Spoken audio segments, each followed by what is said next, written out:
Hi guys, in today's video we are going to be taking a look at all of the new details and content we have received from the Fallout Miami Summer Progress Update. For any of you who don't know, Fallout Miami is a huge upcoming DLC sized mod for Fallout 4. It's set in what they are calling the Vacation Wasteland, and the story focuses upon the struggle between order and freedom. The mod will add a large new world space filled with new creatures, factions, weapons, gadgets and more. As with all projects of this size, the team has been working on this for at least 1 year. As usual, just before we begin, remember to hit those like and subscribe buttons if you enjoy the content on this channel and want to help it grow. Anyway, let's get started. Right, so in the Summer Progress Update for this mod, the team highlighted a number of things but mainly showcased a lot of concept art. Therefore, we are going to start off by having a look at some of the creature concept art. This first one is a horrifically mutated flamingo, which they have cleverly named the Mingo. So as you can see from this image, they've gone for a kind of a ghoul flamingo with all the boils, red skin and lack of feathers. I think these look great and are a good concept to introduce animals typically found in Miami and give them a Fallout twist. Also from this artwork, it looks like there will be variations of this creature. The second bit of creature concept art they shared with us was of the infamous gecko. Now as you can see from these screenshots, there is a large difference between these and what we would see in New Vegas. This is because the dev team have said they wanted to stick with Fallout 4's more realistic approach on Wasteland creatures and therefore have applied this to the geckos. So now they look more like their real life counterparts but will still be a threat to the player.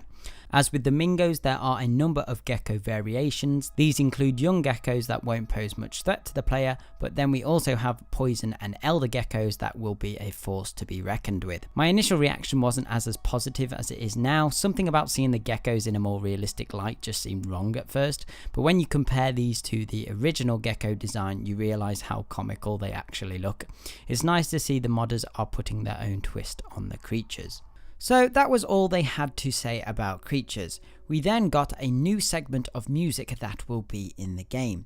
As with most other mods of this scale, the Fallout Miami team are creating their own atmospheric music from scratch. This is a piece called Daydreaming at Night and will be in the background as you explore. Here is an extract from it. If you want to listen to the rest, the link is in the description.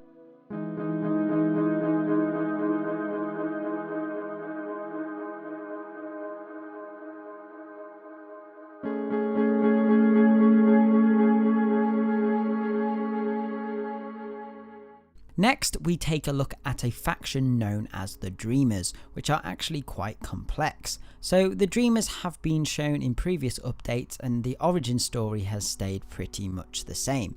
So this faction started off as escaped slaves who settled in the Maimon University campus and got hooked on Luna by a Cubanus underboss. But they now have a more refined look and are split into 4 sub-factions or gangs that have different personalities and fighting styles. So these guys are the Kappa Epsilon fraternity, and these are the agile scouts who specialise in hit and run tactics. So these guys you might come across early in the story and probably have little health in comparison to the other gangs. So next we have the Alpha Sorority, and these are patient, coordinated ambushers who probably specialise in stealth and might have more long-range tactics with snipers, for example. Then we have the Tau Alpha Gang, and these guys are your typical brawler types of enemies who want to get up in your face and then hit your face with a number of different melee weapons. Finally, these are the Zeta Delta 200, and these are what the dev team class as the Nerds and Geeks, who are advanced scavengers and are actually the most friendly and social of the Dreamers. I really like the concept of having separate factions within a larger faction. I feel they could do a lot with the story. Maybe there'll be infighting between the different groups and you have to decide who you want to side with.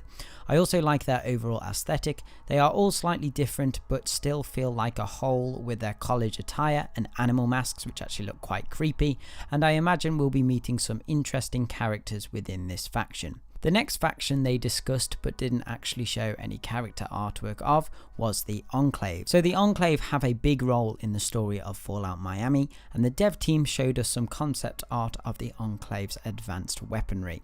So this is an advanced plasma weapon that has incorporated Fallout 4's weapon modification system.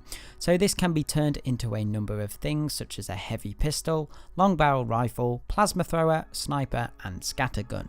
Again, I like that the team are adding their own ideas and style into the Fallout plasma weapons. The other piece of art they showed off relating to the Enclave was a new beefed up vertibird. So this is something the dev team have mentioned, but they won't be seen in the beginning of the mod, but you will see them later as the story progresses. Up next are images of some new plant life that we will encounter in the Vacation Wasteland. So each of these plants have a really well thought out backstory, and the progress update talked about types of consumables you can create with them. The level of detail is amazing for even the flora in the game that we usually take for granted. So first off, we have the prickberry. So this is a plant that became very common across the post-nuclear Miami. The plant is extremely sour if consumed raw, but when it is cooked it becomes really sweet. You can use this fruit in many recipes, but it's mainly used to make prick jam. Second is the oyster shell flower, which gets its name from its flowers that look like shells. This plant is known for its extreme heat resistant properties and is used in the Vacation Wasteland as a powerful sun cream and protection from incoming energy damage. Finally, we have the Radtura plant, which is part of the nightshade family.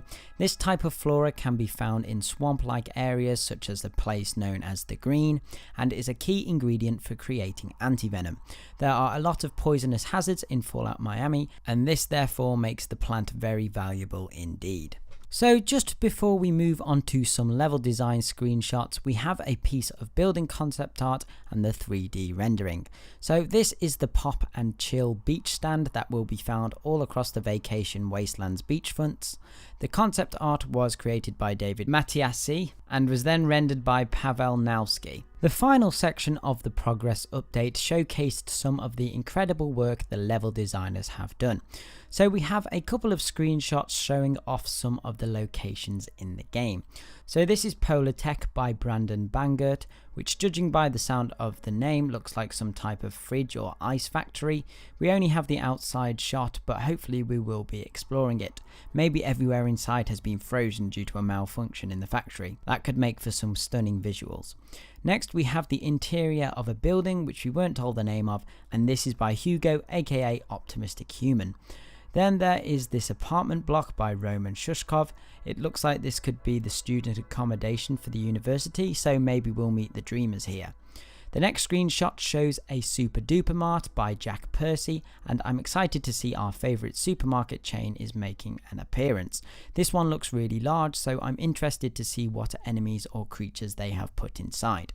Finally, we have a shot of one of the beach fronts, and this is by Luke Carlson. So this looks like a section of the beach that has been turned into some kind of scrapyard or things that have just washed up on the shores over the past 200 years.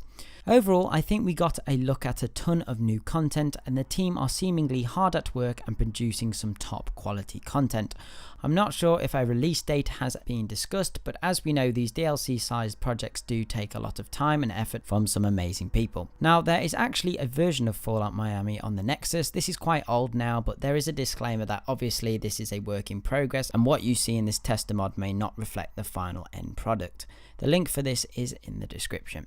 Anyway guys, that's about it for this video. I hope you enjoyed. Let me know what your favourite piece of concept art was in the comments below. Other than that, remember to subscribe and I shall see you in the next one. Okay, thanks guys. Bye.